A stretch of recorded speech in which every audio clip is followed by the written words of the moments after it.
प्रचार के दौरान महंगाई के मुद्दे पर कांग्रेस लगातार भाजपा पर हमलावर है।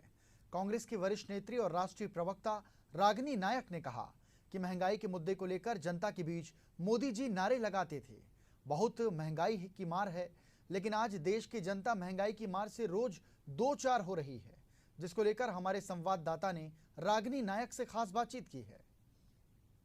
लोकसभा चुनाव के दौरान महंगाई के मुद्दे को लेकर कांग्रेस लगातार भारतीय जनता पार्टी पर हमलावर। हमारे साथ कांग्रेस की वरिष्ठ नेत्री और प्रवक्ता रागिनी नायक जी। रागिनी जी, महंगाई की दर की बात करें, पिछले 13 महीनों में महंगाई की जो थोक दर है अपने उच्चतम स्तर पर है। वहीं अगर खाद्य महंगाई की बात करें, वो भी लगातार बढ़ती जा रही है। खाने पीने की चीजें हों चाहे फ्यूल हो, हर कुछ महंगा होता है। क्या कहना चाहेंगे, आपकी सरकार अगर बनेगी, सबसे पहला कदम आपकी महंगाई के नियंत्रण के लिए क्या होगा? देखिए, बहुत हुई महंगाई की मार। बड़े जोर जोर से चिल्ला चिल्ला के मोदी जी ने ये नारा 2014 में सुनाया था, और ऐसे ही तमाम नारों की फहरिस्त है बहुत लंबी, जो सारे नारे आज खोखले साबित होते जा रहे हैं। तो आप खाद्य वस्तुओं की तरफ देखें, दूध हो, दही हो, पनीर हो, जीएसटी लगा दिया। मैंने तो एक उदाहरण भी दिया कि अस्पताल पर तक 5% जीएसटी है और हीरे पर 1.5% जीएसटी है। पेट्रोल डीजल को आप देखिए, सेंचुरी पार कर गए। गैस सिलेंडर सिलेंडर में गैस भरवाना आज दुश्वार हो गया है महिलाओं के लिए।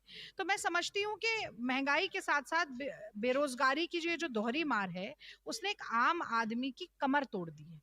और यही कारण है कि मोदी जी को चिर निद्रा से उठाने का और उनको आज कटघरे में खड़ा करने का समय है, क्योंकि 5 साल में एक बार मौका मिलता है। और कहीं ना कहीं जनता ने बढ़ती हुई महंगाई को देखकर मोदी सरकार पे, भाजपा पर वोट का प्रहार करने का मन बना लिया है। और जैसा कि मैंने आपसे कहा कि सूरत हाल ये हो गया है कि आज लोगों की थाली है पर खाना नहीं है, डिग्री है पर नौकरी नहीं है, शौचालय है पर पानी नहीं है, वाहन है पर पेट्रोल डीजल नहीं है, सिलेंडर है पर गैस नहीं है, जीवन है पर उसमें खुशी नहीं है। तो ये सब कुछ करने की जिम्मेदारी जो है वो नरेंद्र मोदी जी के ऊपर आती है।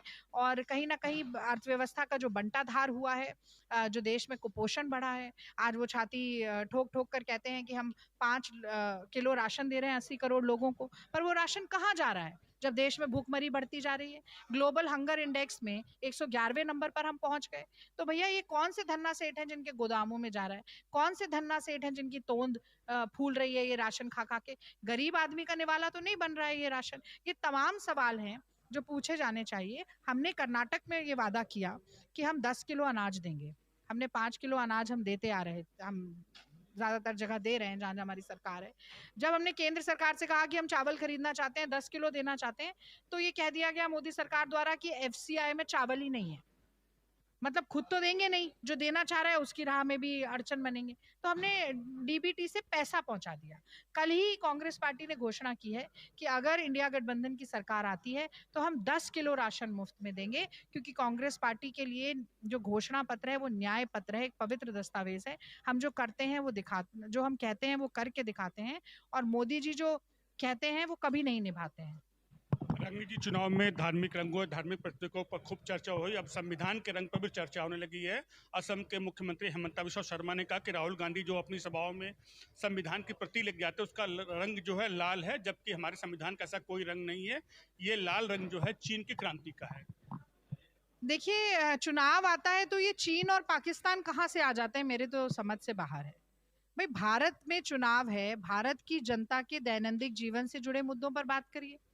राहुल गांधी आज संविधान को सर्वोपरि मान रहे हैं, अंबेडकर जी के संविधान को सर्वोपरि मान रहे हैं, कह रहे हैं कि देश संविधान से चलेगा, कह रहे हैं कि संविधान में निहित जो मौलिक अधिकार हैं, जो हर एक आम आदमी के अधिकार हैं, जो आरक्षण का अधिकार है, उसको नहीं हटाया जाएगा।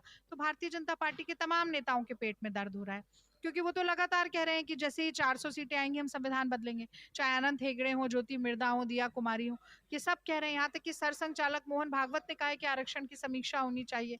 तो देखिए, हिमंता बिस्वा शर्मा बेचारे बहुत ट्रोल हो गए थे जब असम से राहुल जी निकले ना, बड़े कोशिश कर रहे थे कि राहुल जी को परेशान करें, इतना ट्रोल हुए। तो जो उनके मन की खीज है वो कहीं ना कहीं निकल रही है। तो हेमंत बिस्वा शर्मा जी, देखिए ऐसा है, रंग पे मत जाइए, जो संविधान में निहित मूल है उनकी बात हो रही है। ये कहा भी जाता है कि मन ना रंगाए, रंगाए जोगी कपड़ा। तो ये जो रंग है ना, ये मन में उतरना चाहिए। केवल संविधान की कॉपी के कवर तक मत सीमित रहिए, उसको ऐसे खोलिए और पढ़िए कि क्या लिखा है। क्योंकि ये जो संविधान है इसी से देश को चलना है। कांग्रेस पार्टी इसे किसी भी तरीके से बदलने या इसमें लिखे हुए अधिकारों का क्षरण नहीं होने देगी। एशियन न्यूज समय देने बहुत बहुत धन्यवाद। तो देखा आपने, ये थी कांग्रेस के वरिष्ठ नेत्री और राष्ट्रीय प्रवक्ता रागिनी नायक। कैमरा पर्सन शुभ के साथ महेश ने कमल, एशियन न्यूज, दिल्ली।